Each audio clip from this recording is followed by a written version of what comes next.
wasn't the case. I don't think you can count on that if you're Baltimore. And I don't fully trust Baltimore to follow the Derrick Henry gets 20. I mean, you can. They better do it. No, I'm not against you. I'm against the game plan. If they don't do that, Coach, why would they do it? But we saw because it works. Why would they go to Derrick Henry? We saw. How many carries every time he had Derrick last Henry gets time? 20 or more carries, they win 80% of the time, and no matter what team he's been on. Yeah, he gets 20 or more carries. And here's what I'm saying: is last year, what was the problem? They went away from the running game. They turned it into a passing game when they didn't have to. That game was close enough where they could have been consistent with who they were all season long.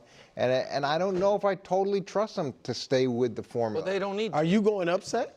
What's that? You going upset? I'm saying I wouldn't be that excited if I'm in Baltimore. Like, oh, we got the Steelers. We rolled over them last time. Yeah, well, we'll see. I mean, the Steelers in the playoffs, their last 4 appearances, it's not only that they get rolled, they get snap rolled. They are down 21-0. The only game they weren't down either 21 or 28-0 was the playoff game against the Chiefs, where they were up 7-0, and then the Chiefs scored 5 consecutive touchdowns. Now, against the Jags, they did mount a comeback to, you know what I mean? That game was. What's going on here? I feel like I can. On these games, but. They have been. The Jags game was a really weird one because that was an excellent Steelers team that was in Pittsburgh, and it was Blake Bortles' game of his life, if I remember correctly. Can we put that back up there? That Big Ben, I think, had like 6 touchdowns, 3 picks. I might be making that up, but in my head, that's what it was. The Browns game, that was the Steelers team that had started great and then fallen up 11-0 and then fallen apart by the end of the year. The Chiefs year was the year Big Ben, after week 16, gave everyone high fives because he thought his career was over. And then they backed into the playoffs and they didn't really want to be there. And last year's Mason Rudolph. Like, I do think they have been a significant talent disadvantage in all these games. And they might be in this game as well. I have a question for you, Brew, and then one quick point. The question is, how many points do you think Pittsburgh will score, approximately? Like, you've been saying they're averaging 16. If I have to give you a score for this game, I will say... I didn't mean to put you on the spot. 30. 31-17. It sounds like you're saying something like that. Because I think it'll be like Coach said. That game looked like a blowout when you looked at the final score, but it wasn't. I think you'll see something similar. Okay, so the reason I'm asking is I think you might be right that the Steelers have a hard time scoring 20 points. But I think if they get their average the last 4 games of 16, 17 points, they would cover the 10. Because I don't think Baltimore's going to get, I don't think Baltimore's going to get to the high 20s, low 30s. The point I was making when you said run Derrick Henry, and this is where narratively, I guess Baltimore needs to stay away from the talk shows. The narrative is it's different for Lamar now. You just said it. I know, but he's a different player. He just set the all-time record, or came close to it. He set the all-time touchdown-interception ratio record. Like, he maybe should win MVP because of his passing, not because of his running. All of this stuff. That is what everyone has said. So they shouldn't have to against the Pittsburgh. But you got one of the best. You got a Hall of Fame running back. Yeah, this is such nonsense. Why do we keep doing this like this? I mean, it's such nonsense. Patrick Mahomes is one of the greatest quarterbacks. So is Josh Allen. So does that mean that they shouldn't use the rest of the team around them? Like Patrick Mahomes Nick Wright thinks Patrick Mahomes is the greatest quarterback in the history of the world. So I guess you don't need a run game. Don't hand the ball off. You don't need to hand the ball off. I mean, like, what are we talking about here? Patrick Mahomes won the Super Bowl against the Eagles, not even throwing for 200 yards. So can we just stop with this? Just stop. Stop pretending that saying that the Baltimore Ravens should be handing the ball off and utilizing Derrick Henry, that it's somehow an indictment or a weakness against Lamar Jackson. That's insane. That's absurd. That's nonsense. One of the biggest reasons why the Bengals weren't able to make it through, not just because of their awful defense, but because for most of the season, they lacked a consistent run game. You can't just throw your way to victory game after game after game. It's nonsense. We consistently know with all of these quarterbacks that when you ask them to do a little less, they win more. We've seen that year after year after year, game after game after game, even the most special quarterbacks out there. So stop acting like this is somehow, an indictment on how great Lamar Jackson is or isn't. It's nonsense. It's absolute nonsense. I really don't understand why we keep constructing these false narratives. I really don't understand. I mean, I shouldn't say we because it's really just Nick here. Because he said the same thing about Josh Allen last year. I mean, he says it about every quarterback but Mahomes. And it's tiring. Mahomes against the Eagles threw for 180 yards. Like, huh? Like, what are we doing here? Utilizing a massive weapon like Derrick Henry is not like, oh, well, they should be able to win without Derrick Henry. Like, okay, sure. Patrick Mahomes should be able to win without Travis Kelce, who's been literally an all-time great playoff performer. According to Nick Wright, the greatest playoff performer. He doesn't need it. Patrick Mahomes is good enough without it. Patrick Mahomes doesn't need a great defense. He doesn't need great wide receivers. He doesn't need Andy Reid. He's just amazing. He can go out there just himself. Like, stop creating these false arguments. And these and these things that are obviously asymmetrical and not equivalent to one another. It's absurd. Because then it backs the person in the corner to have to then be like, defend why the Ravens should win even if they don't hand the ball off to Derrick Henry, if Lamar Jackson's such a good passer. That's not what makes the team special. What makes the Ravens special is them being a complete team offensively. Being able to throw and run at an incredibly high level. If you make a team just one note, then yes, you struggle.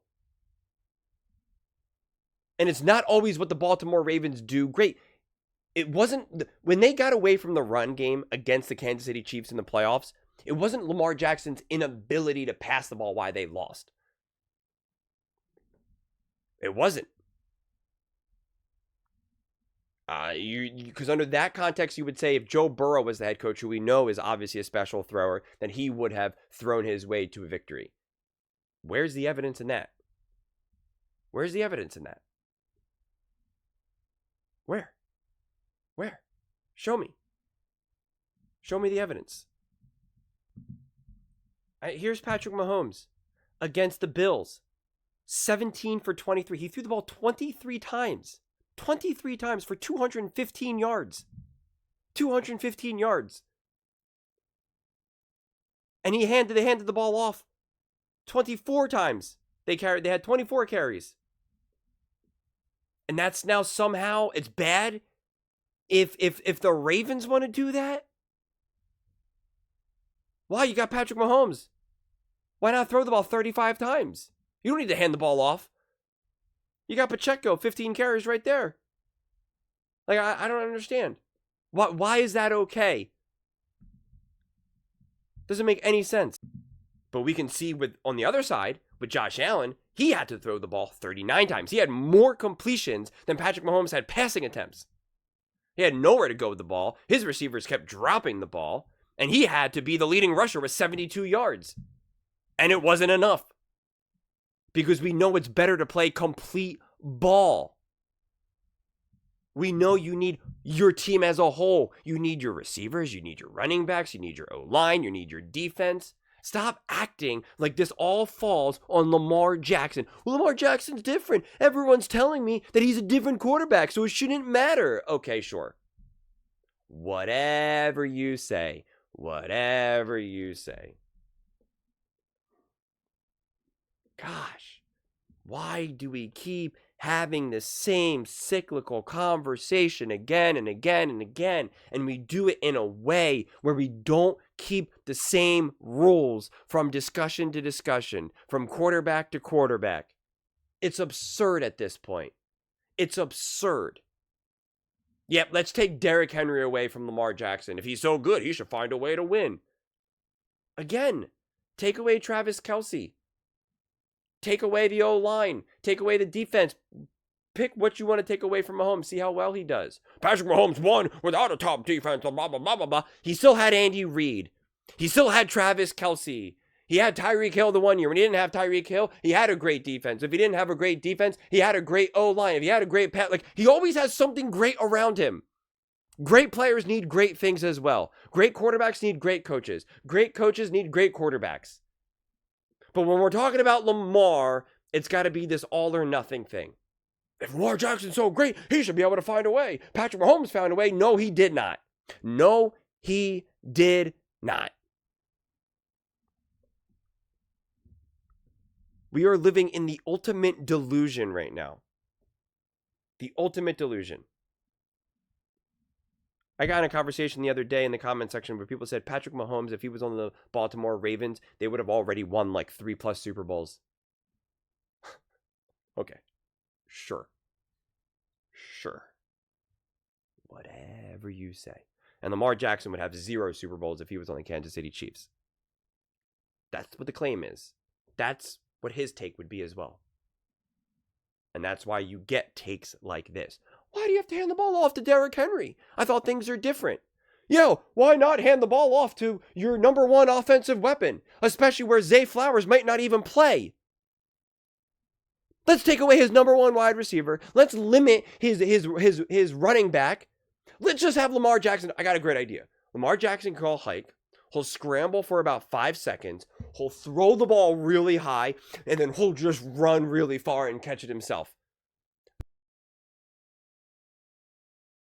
And you know what? Just for fun, let's put him out. Let's safety or corner. You pick. Defensive end, actually. That'll be fun. I don't understand. Wanted to kick field goals too? No, he doesn't have to kick field goals. Just extra points. Don't be crazy. But he will punt, though. He should punt. He does need to punt.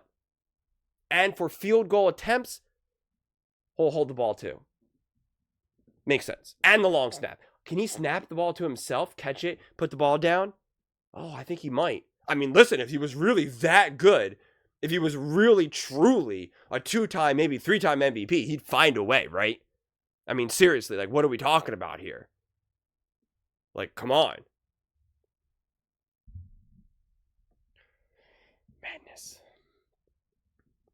Madness. This is why we can't have nice things. Those are just my thoughts. I'd absolutely love to hear yours.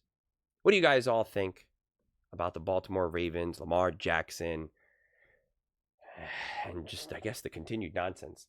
Let me know in the comments below. I read every single comment. So whether you agree with me or disagree with me, either way, let's get in some discussions. Let's get in some fights. But ultimately, let's just have some fun. And please do consider subscribing. We're building an amazing community here, and I absolutely love to see you part of it. I want to build something that we all genuinely feel connected to. Something that we're really excited to be part of. I think we're well on our way to doing it. And please don't forget to give this video a thumbs up, as it really does help with the visibility and the algorithm. Thank you so much. See you next time.